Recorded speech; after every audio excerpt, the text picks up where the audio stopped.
नमस्कार मेरे प्यारे किसान भाइयों, आपका स्वागत है आपके अपने YouTube चैनल खेतीबाड़ी किसान सेंटर में। और मैं सोनू मीणा एक बार फिर हाजिर हूं आपके सामने एक और नई वीडियो लेकर। किसान साथियों, इस वीडियो में हम एक ऐसी फसल का जिक्र करेंगे जिससे लगाकर आप अच्छा मुनाफा कमा सकते हैं।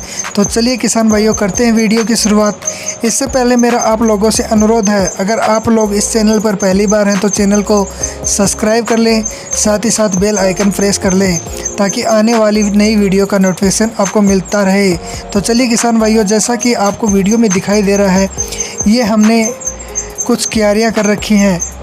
किसान साथियों, जो भी फसल आप बीज से लगाएं तो उस फसल को लगाने से पहले अगर आप क्यारी विधि से करना चाह रहे हैं तो आप यह सुनिश्चित कर लें कि वहाँ जल भराव की समस्या कम हो। साथ ही साथ जब भी हम बीज लगाएं उससे पहले हमारी जो क्यारियाँ होती हैं वहाँ की मिट्टी अच्छी तरह सूखी होनी चाहिए। वहाँ अगर मिट्टी गीली होगी तो हमारे बीज में जर्मिनेशन कम होगा। साथ ही साथ किसान साथियों, हमें उसमें अच्छी खाद डालनी चाहिए जिससे हमारे जो भी बीज हैं उनकी ग्रोथ अच्छी तरह जल्दी हो। और जो हम क्यारियाँ करते हैं उन क्यारियों का एक समान लेवल होना चाहिए ताकि पानी इकट्ठा ना हो सके।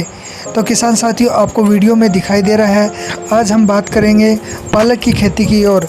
किसान साथियों, गर्मियों के मौसम में पालक और धनिया की खेती कर किसान भाई अच्छा मुनाफा कमा सकते हैं, क्योंकि ये एक ऐसी नकदी फसल है जो कम समय में तैयार हो जाती है और अच्छा मुनाफा देती है। किसान साथियों, ये फसल बहुत ही कम किसान करते हैं जिसके कारण इसका मार्केट भाव अच्छा मिल जाता है।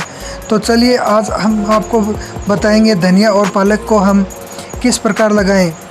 किसान साथियों, जब भी हम धनिया और पालक की खेती गर्मियों के समय करें तो हमें छायादार स्थान का चयन भी करना बहुत ही ज़रूरी होता है, क्योंकि किसान समय गर्मियों में जब हमारा तापमान अधिक होता है तो ये फसल बहुत ही नाजुक फसल होती है और इसके जलने के चांस बहुत ज़्यादा होते हैं।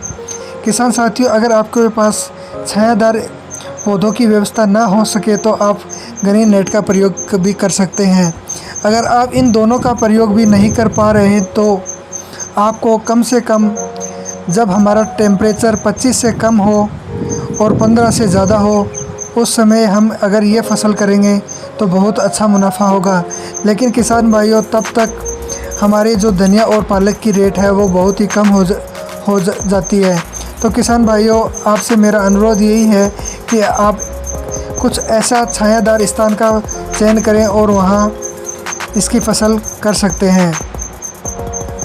किसान साथियों, हमें जब भी किसी भी चीज़ की क्यारी विधि से अगर खेती कर रहे हैं तो ज़मीन का लेवल एक समान होना बहुत ही ज़रूरी होता है। जब हमारी क्यारी अच्छी तरह तैयार हो जाए तो उसके बाद हमें बीज लगाने की तैयारी करनी होती है। किसान भाइयों, आप बीज लाइन से लाइन भी लगा सकते हैं, जो अंगुली की सहायता से लगा सकते हैं। अगर उस विधि का प्रयोग हमें उस समय करना चाहिए जब हमारे बीज की मात्रा कम हो, अर्थात हमें कम मात्रा में बीज लगाना हो। किसान साथियों, अगर हमें अधिक मात्रा में बीज लगाना हो तो उस समय हमें इस विधि का प्रयोग नहीं करना चाहिए। किसान साथियों, आप वीडियो में देख सकते हैं और आपको वीडियो में दिखाई भी दे रहा है, ये हमने पालक का बीज लिया है जो पहले से ही उपचारित है। आप भी उपचारित बीज का प्रयोग करें ताकि आपके बीज में जर्मिनेशन के समय कोई रोग ना आए। किसान साथियों, ये जो विधि का हम प्रयोग कर रहे हैं ये विधि छिड़काव विधि है। इससे हमारा बीज हाथ से ही हमें छिट्टा लगाना होता है, जहाँ बीज हमारा अलग अलग जाकर गिर जाता है। आप 1-2 बार इसका अभ्यास करेंगे तो आप भी अच्छी तरह इस विधि का प्रयोग कर पाएंगे। किसान साथियों, इस विधि से हमें यह फ़ायदा होता है कि जब हम अधिक मात्रा में धनिया और पालक या किसी भी चीज़ की खेती करते हैं तो इसमें समय कम लगता है। अगर हम लाइन से लाइन अंगुली की सहायता से अगर एक एक बीज छोड़ते हुए आगे बढ़ेंगे तो हमें अधिक समय लगेगा और उससे हम ये खेती कर भी नहीं पाएंगे। तो आप हो सके उतना, आपको वीडियो में दिखाई दे रहा है, हमने छिड़का विधि से इनका छिटा लगाया है और आपको दिखाई भी दे रहा है ये बीज हमारे एक साथ नहीं गिरे हैं, अलग अलग जाकर गिरे हैं। अगर हमारे बीज एक साथ गिर भी जाते हैं तो भी कोई समस्या नहीं होगी। किसान साथियों, आप भी इसी प्रकार छिड़काव विधि से पालक और धनिया की खेती कर कर अच्छा मुनाफा कमा सकते हैं। किसान भाइयों, हमारे इस चैनल पर खेतीबाड़ी से संबंधित सभी प्रकार की जानकारियाँ उपलब्ध कराई जाती हैं। अगर आप लोग हमारे चैनल पर पहली बार हैं तो चैनल को सब्सक्राइब कर लें, ताकि हम जो भी वीडियो आपके लिए लेकर आएँ उसका नोटिफिकेशन आपको मिले और आप हमारे द्वारा दी गई जानकारी का फ़ायदा उठा सकें। किसान साथियों, आपको वीडियो में दिखाई दे रहा है और हमने पहले भी बताया था, हम ये जो खेती कर रहे हैं वो छायादार स्थान पे कर रहे हैं, क्योंकि हमारे यहाँ इस समय 40 से 42 डिग्री तापमान रहता है। किसान साथियों, जब आप छिड़काव विधि से धनिया पालक की खेती करते हैं तो इससे एक समस्या यह रहती है, हमारा बीज ऊपर ज़्यादा रह जाता है।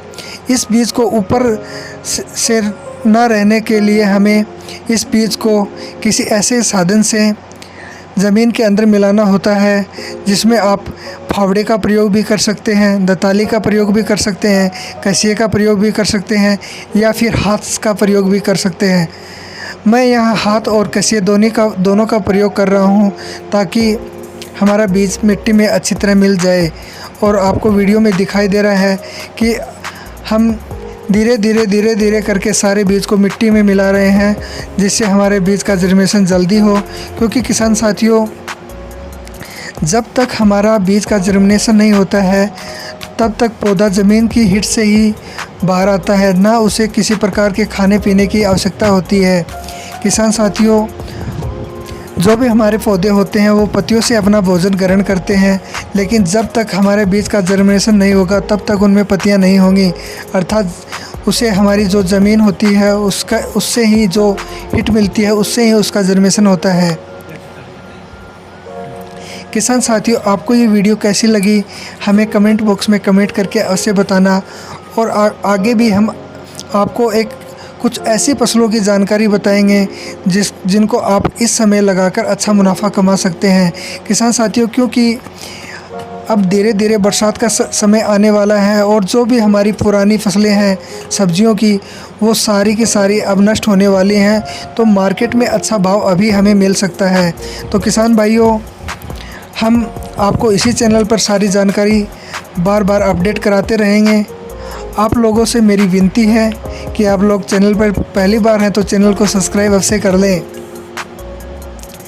साथियों, मैंने आपको पहले ही बताया था कि पहले हम हाथ से कर रहे हैं, उसके बाद हम दताली का प्रयोग कर रहे हैं।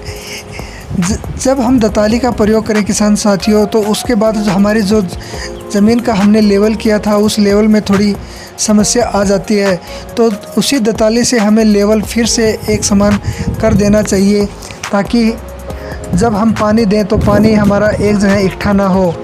क्योंकि किसान साथियों, जहाँ हमारा पानी एक साथ इकट्ठा होगा वहाँ फफूंद की समस्या ज़्यादा आएगी। और एक बार जब हमारे खेत में फफूंद की समस्या आ जाती है, उसके बाद हमारे धीरे धीरे सारे पौधे मरने लगते हैं। किसान साथियों, आपको ये वीडियो कैसी लगी प्लीज़ हमें कमेंट बॉक्स में कमेंट करके अवश्य बताना।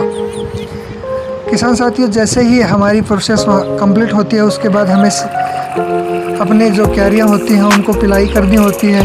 पिलाई आप फुहारा विधि से ना करके नालियों से करेंगे तो आपकी जो आपने फसल लगाई है उसकी में किसी प्रकार की समस्या नहीं होगी। धन्यवाद मेरे प्यारे किसान भाइयों, जल्द होंगे हाजिर एक नई वीडियो के साथ।